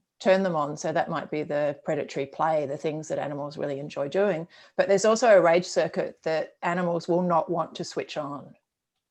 They don't enjoy it. And I don't think there's so much known about that. But for example, Steve, when you're talking about dogs that you want to switch off, if they've apprehended somebody and you don't want them to continue, you really want the dogs that are not driven to, they're using a rage circuit that they don't want to experience again. I don't know how you do that. It's interesting too, because a lot of times it doesn't come out of the box. We try to really pick dogs that are very social and don't seem to be prisoners to their amygdalas. And I think there's plenty of evidence that one trial learning there's a correlation with one trial learning and survival, that you're more likely to get one or reduced trial learning in things that involve survival, things that are really scary. The saber-toothed tiger just got me. I'm never going to go near a saber-toothed tiger again. And I think that's what happens to the veteran police dogs that get out on the street, and they get that one time where things really get, and I've seen non-biting dogs.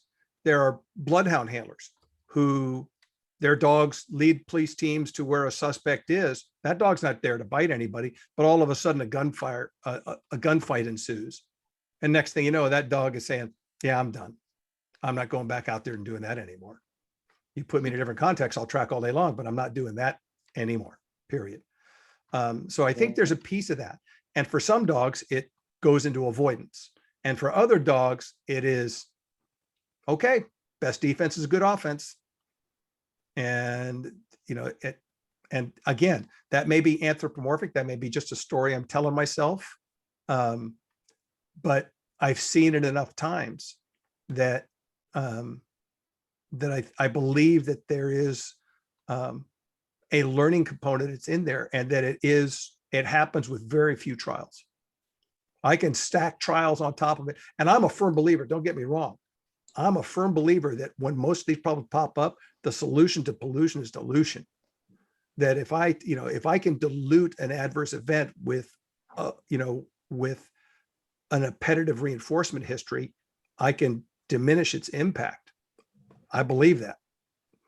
And at the same time, this wall keeps getting hit.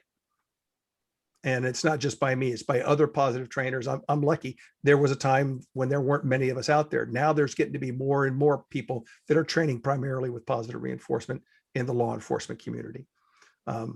We're not the majority yet, but they're there, and we talk and we get together and we say, yeah, this is the one thing where we keep seeing the same phenomenon happen. And it's tied to those one trial learning or relatively few trial things where it shifts the dog pretty quickly and pretty profoundly. So talking about electric collars, I can't remember the author, I apologize for that, but there's a wonderful book written, I think it was called The Philosopher and the Wolf, and it's about a philosophy academic who adopts a wolf and then it travels with him. And he tells a story of how the wolf, I read it a while ago, and I think he hits an electric fence and gets shocked once, and that wolf will never go anywhere near that area again. Yeah, well, I've seen that by accident. I was working a police dog, and we were on a track for a suspect, and he had to stop for a urine break, and I didn't know the fence was hot.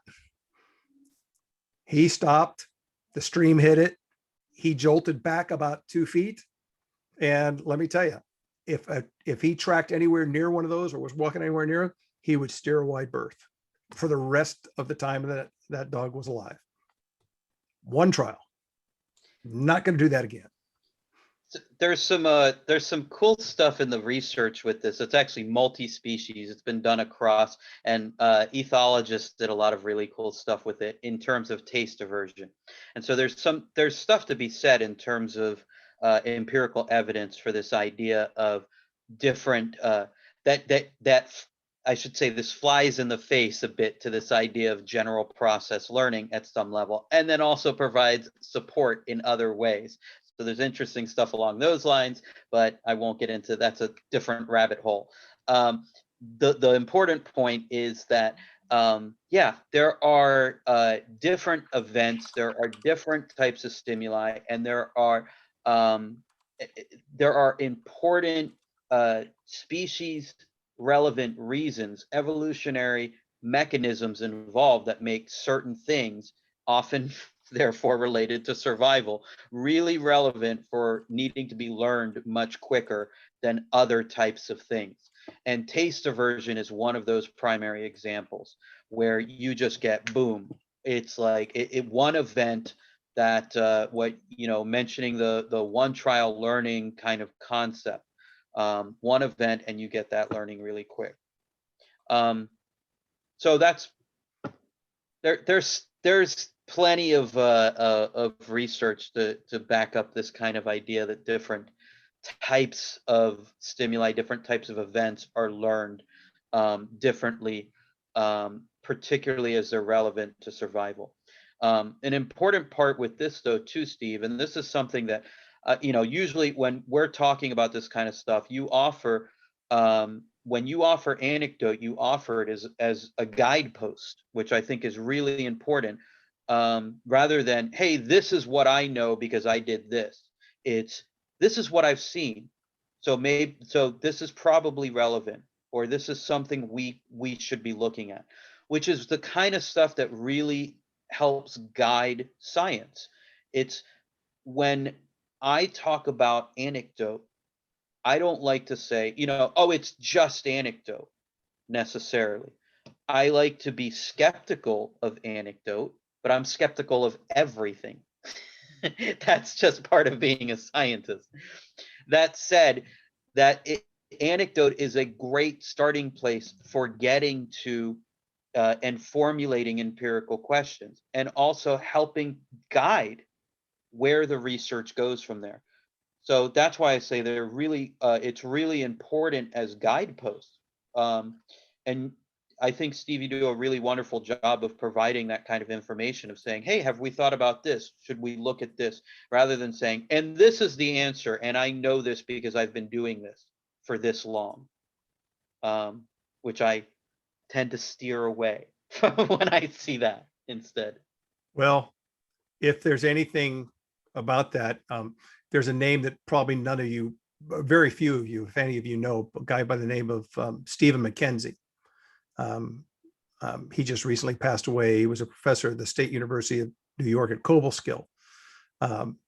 Some people know him because of his books about tactless training of horses, but he was also a master trainer with the North American Police Work Dog Association and a reserve deputy with the Skogen County Sheriff's Office. He was one of my early mentors. And the one thing I learned from him was, you're far better off asking questions. You're far better off being curious than being definitive. It's always, it will get you farther in the long run. And I try to remember that, because I have a tendency to want to think I have an answer. but usually reality will wind up knocking me around. And I, and that gets knocked out of me pretty quickly when reality jumps up and says, no, it's not the way you thought it was, wise ass. Yeah. The one beauty of working with animals is that they will always show you up to not know what you're talking about at some stage. Children do the same thing. White's law of performance. The likelihood of misbehavior is correlates with either the size or importance of the audience. Just remember that when you're dealing with your dogs and with your kids.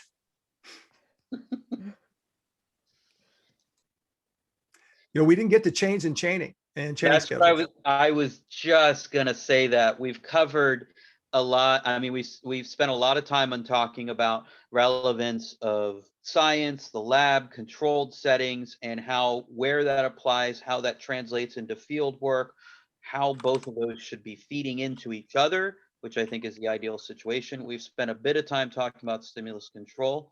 We even got to mention a little bit of errorless learning. I will say, by the way, also important for operational definitions, errorless learning, I do like to point out, it's a procedure. It is not a result. So the way Terrace formulated the idea of errorless learning is as a procedure. I think there's some term that we need to describe the result so that we do not confuse the two necessarily, but I see that mentioned in animal training quite a bit, where people say, "Oh, I'm going to train this." I mean, I guess the answer, that it's a non-errorless learning procedure, and what they mean to say is they're trying to get the response pattern without errors. So there's some better word for that, but there's some confusion on that. Nonetheless, we didn't get to chaining, SR chains, chain schedules. I don't know, Steve, what do you got? What do you want to say? Where's your, how does this relate to working dogs in general, working animals? Almost everything we do is a chain. Well, almost all behavior. Really, we could say all behavior. Bingo. And actually, this is, for a while I was trying to get Eddie to bring in Alistair Reed to talk about his concept of behavioral skills. And maybe he will at one point, because he can talk about this, because I think he brings a new term to the lexicon that's worth considering. And this notion of behavioral skills are things that go beyond just a chain. In other words, it's one that it's the key to improvisation. It's the piece where you have fluency in so many different pieces that, as circumstances warrant, you can improvise and put things that have never been in chains together before into an effective behavioral package. And that with repeating it then becomes this behavioral skill that you can take anywhere and do anything with. To me, that's the essence of what operational dogs are. And I would imagine that's the essence of what operational people are. When you're functional in this world, you have the ability to go ahead and take these component skills that people have been carefully putting in you since you were in diapers, and then apply them in situations you've never been in before as a way to get through things. So. Yeah, I think, I've advocated something that's not been done as of yet outside of the laboratory is much in the way of study. There's not a ton done in applied settings for looking at chain schedules, in particular with respect to research relevant to conditioned reinforcement. I mean, there's almost no applied research on conditioned reinforcement. We're going on under a dozen studies. There's about well, it depends on what we're defining as a study of conditioned reinforcement. Specifically as an examination of conditioned reinforcement, we're talking about a half a dozen studies. And I know that's been a hot topic lately, and I'm not going to jump into that because we could go into, Gilchrist et al. and some of that and where the relevance is, but I'm not going to go down that rabbit hole at this point, especially as we've got about 5 minutes left of chatting. But the importance of chaining and chain schedules and understanding chaining, like people will ask me all the time, oh, backwards chaining is better than forward chaining, right? And I say, it depends. and it depends on everything. So it depends on the behavior, it depends on the animal, it depends on the context. There's plenty of examples of different response classes, different response patterns, response classes itself, that that we have studies done showing that are done more effectively through forward chaining.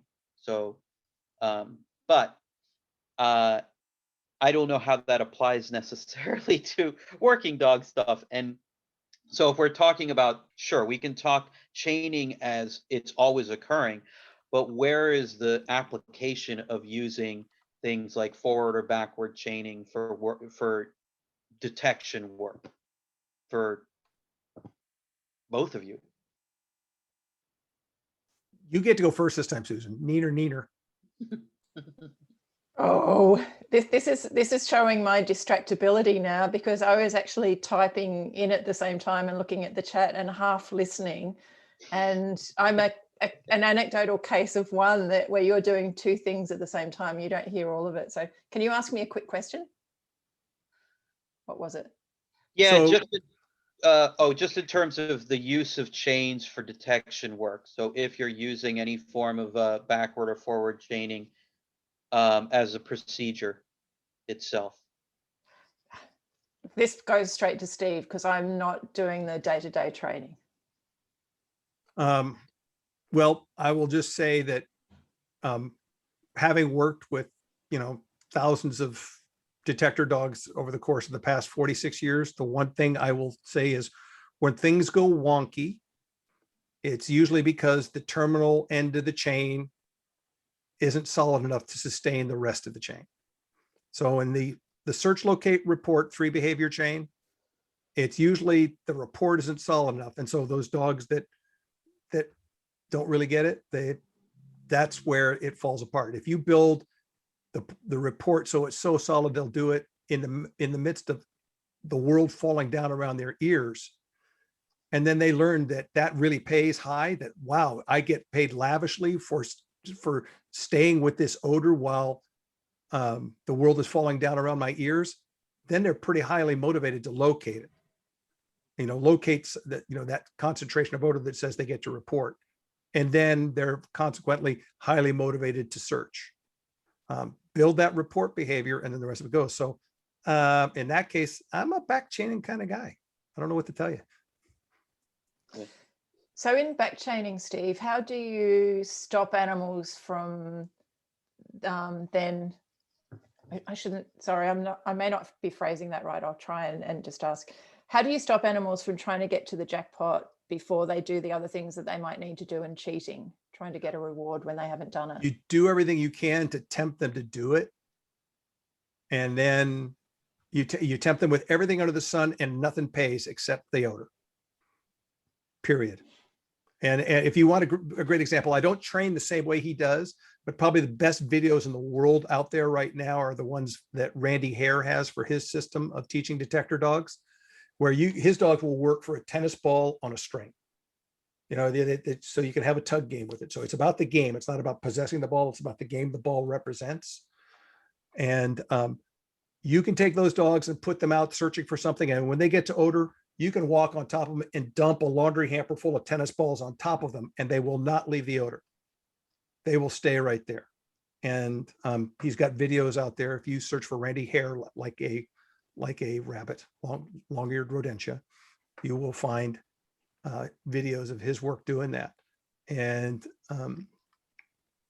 he teaches aggressive response, but he's also now doing passive response. He has a whole webpage of his stuff on Facebook. He has DVDs out. I'm going to give him props. He's one of those people that really figured out, if you build a report behavior till it's bulletproof, the search and locate get a lot easier. So that's my 2 cents on that. Yeah, I cannot. I know Casey was mentioning about where you can and can't use back chains. I think a lot of this comes down to some of this is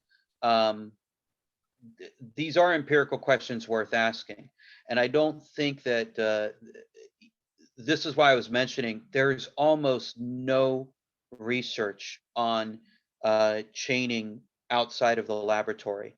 There's almost no applied non-human applied research. There's a bunch of human chain research.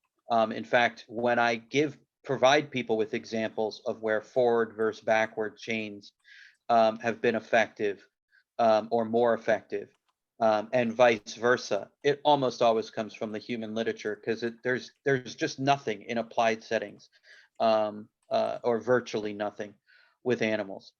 And one of the effective controls to test for these things are tandem schedules, where you run the chains in the same way, but not with the discriminative stimuli associated with the different components.